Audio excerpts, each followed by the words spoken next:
Hello friends, welcome to Indian masala சமையல் channel.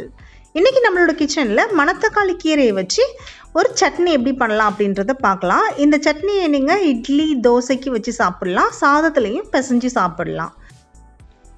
இப்போ இந்த சட்னி பண்ணுறதுக்காக ஒரு பேன் எடுத்து அடுப்பில் வச்சுட்டு 2 ஸ்பூன் அளவுக்கு எண்ணெய் விட்டுருக்கேன்.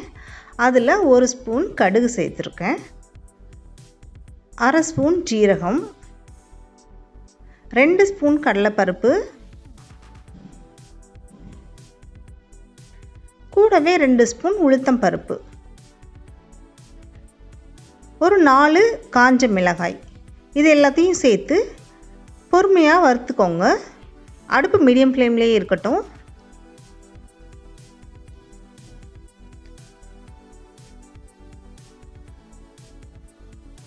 இப்போ இதில் பெரிய வெங்காயம் ஒரு வெங்காயத்தை நறுக்கி இதில் சேர்த்துருக்கேன். ரொம்ப பொடியாக நறுக்கணுன்ற அவசியம் இல்லை. நாம் இதை எல்லாத்தையும் சேர்த்து அரைக்க போகிறதுனால ரஃப்பாக நீங்கள் கட் பண்ணி எடுத்துக்கோங்க. இப்போ இந்த வெங்காயத்தையும் சேர்த்து இதோட வணக்கிக்கலாம். இந்த டிஷ்க்கு தேவையான கல் உப்பு 1 ஸ்பூன் சேர்த்துருக்கேன்.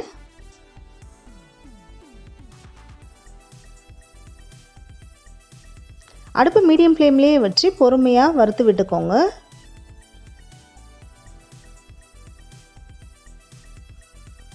இப்போ இதில் 5-6 பூண்டு பல், ஒரு சின்ன துண்டு இஞ்சி சேர்த்துருக்கேன். இந்த இஞ்சியும் பூண்டும் ஆப்ஷனல் தான், உங்களுக்கு விருப்பப்பட்டால் சேர்த்துக்கலாம், இல்லைன்னா ஸ்கிப் பண்ணிவிடுங்க.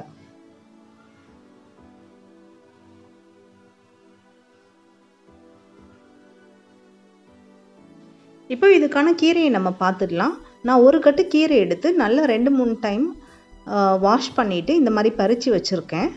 இதை நம்ம பொடியாக நறுக்க வேண்டியதில்லை, இது இப்படியே இருக்கட்டும். இதை இப்போ நம்ம வறுத்துட்ருக்க அந்த பருப்பு வெங்காயத்தோடு சேர்த்து கிளறி விட்டுடலாம்.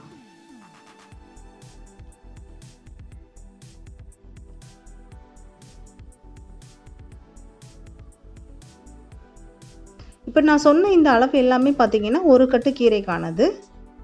சப்போஸ் நீங்கள் பாதி தான் பண்ணுறீங்க அப்படின்னா இதில் எல்லாத்துமே பாதி அளவுக்கு மெஷர்மெண்ட்டில் நீங்கள் யூஸ் பண்ணிக்கோங்க.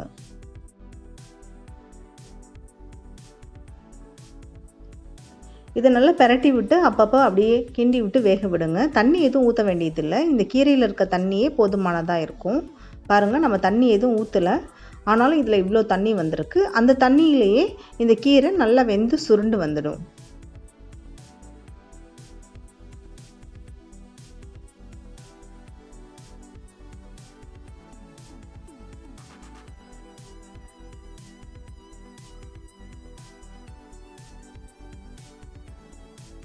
இப்போ இந்த கீரை ஓரளவுக்கு நல்லாவே வெந்துடுச்சு. இந்த டைமில் நான் ஒரு தேங்காய் எடுத்து முழு தேங்காயை நல்லா திருவி எடுத்துகிட்டு வந்திருக்கேன். அதையும் இதுக்குள்ளே சேர்த்துக்கலாம். நான் எடுத்திருந்த தேங்காய் ரொம்ப சின்ன தேங்காவாக இருக்கிறதுனால இந்த தேங்காய் துருவல் ரொம்ப கம்மியாக இருக்குது. நீங்கள் கொஞ்சம் நல்லா பெரிய தேங்காயாகவே எடுத்துக்கோங்க, அப்போ தான் இந்த மணத்தக்காளி கீரையோட கசப்பு வந்து தெரியாமல் இருக்கும். இப்போ இந்த தேங்காய் துருவலையும் போட்டு நல்லா பரட்டி விட்டுடலாம். அடுப்பு மீடியம் ஃப்ளேம்லேயே இருக்கட்டும். ஹையாக வச்சிட்டிங்கன்னா டக்குன்னு அடி பிடிச்சி தீஞ்சு போயிடும் கீரை.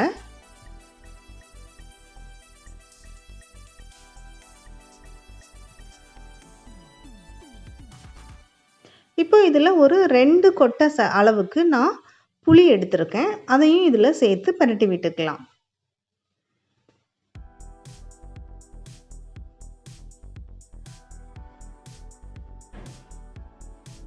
இந்த தேங்காவையும் புளியையும் ரொம்ப நம்ம வறுக்க வேண்டியதில்லை, கொஞ்சம் லேசாக அது சூடானாலே போதும். அந்த அளவுக்கு மட்டும் கிளறி விட்டுட்டு நம்ம ஸ்டவ் ஆஃப் பண்ணிவிட்டு இதை அப்படியே வந்து ஆற விட்டுடலாம்.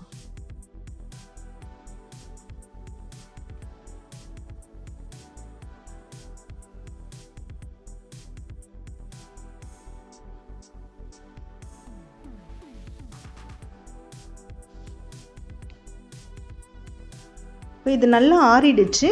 இதை எடுத்து நான் ஒரு பெரிய மிக்ஸி ஜார் எடுத்து அதில் எல்லாத்தையுமே சேர்த்துருக்கேன். உங்களுக்கு மிளகு காரம் வேணும் அப்படின்னா ஒரு 5-6 மிளகு இந்த டைமில் நீங்கள் சேர்த்துக்கோங்க. ஒரு 1/4 டம்ளர் தண்ணி மட்டும் இதில் சேர்த்து நம்ம இதை மிக்ஸி ஜாரில் நல்லா அரைச்சி எடுத்துகிட்டு வந்துடலாம். பாருங்கள், இதை நல்லா சூப்பராக அரைச்சி எடுத்துகிட்டு வந்தாச்சு. எவ்வளோ கலர்ஃபுல்லாக சூப்பராக இருக்குது இந்த சட்னி. பாருங்கள், இந்த அளவுக்கு கன்சிஸ்டன்சியில் திப்பி திப்பி இல்லாத அளவுக்கு நல்லா நைஸாகவே அரைச்சி எடுத்துகிட்டு வந்துடுங்க. இப்போ இதுக்கு தேவையான தாளிப்பு எப்படி பண்ணலாம் அப்படின்றத பார்க்கலாம். இப்போ ஒரு தாளிப்பு பேன் எடுத்து நான் அடுப்பில் வச்சுருக்கேன். அதில் ஒரு ஸ்பூன் அளவுக்கு எண்ணெய் சேர்த்துக்கோங்க.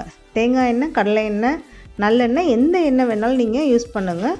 எது நீங்கள் வீட்டில் யூஸ் பண்ணுவீங்களோ அதையே யூஸ் பண்ணிக்கலாம். இப்போ இதில் ஒரு ஸ்பூன் அளவுக்கு கடுகு சேர்த்துக்கோங்க. கடுகு வெடித்ததுக்கப்புறம் ஒரு ஸ்பூன் உளுத்தம் பருப்பு சேர்த்துக்கோங்க. கூடவே 2 காஞ்ச மிளகாயை கிள்ளி சேர்த்துருக்கேன்.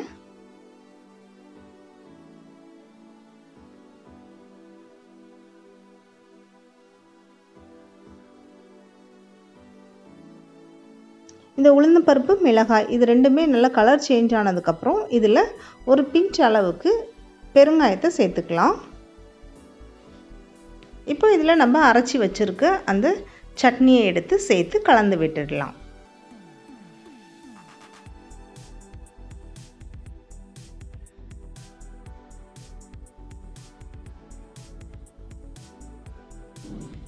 அவ்வளோதாங்க, இந்த கீரை சட்னி ரொம்ப சூப்பராக ரெடி ஆகிடுச்சு. மணத்தக்காளி கீரை சட்னி. மணத்தக்காளி கீரை கசப்பாக இருக்கும் அப்படின்னு சொல்லிட்டு சாப்பிடாமல் இருக்கவங்களுக்கு கூட இந்த சட்னியை நீங்கள் பண்ணி கொடுத்தீங்கன்னா அடிக்கடி பண்ண சொல்லி கேட்பாங்க. ஸோ இதை கண்டிப்பாக நீங்கள் ஒரு முறை ட்ரை பண்ணி பாருங்கள். வயிறு புண்ணு இருக்கவங்க, வாயெல்லாம் புண்ணாக இருக்கவங்க எல்லாமே இந்த கீரை சட்னியை அடிக்கடி நம்ம சேர்த்துக்கிட்டோம் அப்படின்னா இந்த புண்ணெல்லாம் கொஞ்சம் குறையிறதுக்கு சான்ஸ் இருக்குது. இந்த கீரை சட்னியை நீங்கள் இட்லி, தோசைக்கு வச்சு சாப்பிடலாம். சாப்பாட்டில் போட்டு தாராளமாக சாப்பிடலாம். லஞ்ச் பாக்ஸுக்கு இது ஒரு பெஸ்ட்டான டிஷ்ஷாக இருக்கும். சாதத்தோடு பிசைஞ்சு சாப்பிடும்போது கொஞ்சம் தக்காளி தொக்கு, கொஞ்சம் அப்பளம் வச்சு சாப்பிடுங்க. ரொம்பவே பெஸ்ட்டான காம்பினேஷனாக இருக்கும். தக்காளி தொக்கு ரெசிபி நம்மளோட சேனல்லே இருக்குது. லிங்க்கை நான் உங்களுக்கு டிஸ்கிரிப்ஷன் பாக்ஸில் ஷேர் பண்ணுறேன். செக் பண்ணி பார்த்துக்கோங்க.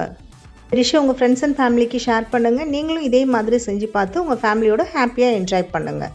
இந்தியன் மசாலா சமையல் சேனலை சப்ஸ்கிரைப் பண்ணி வச்சுக்கோங்க. Happy to cook.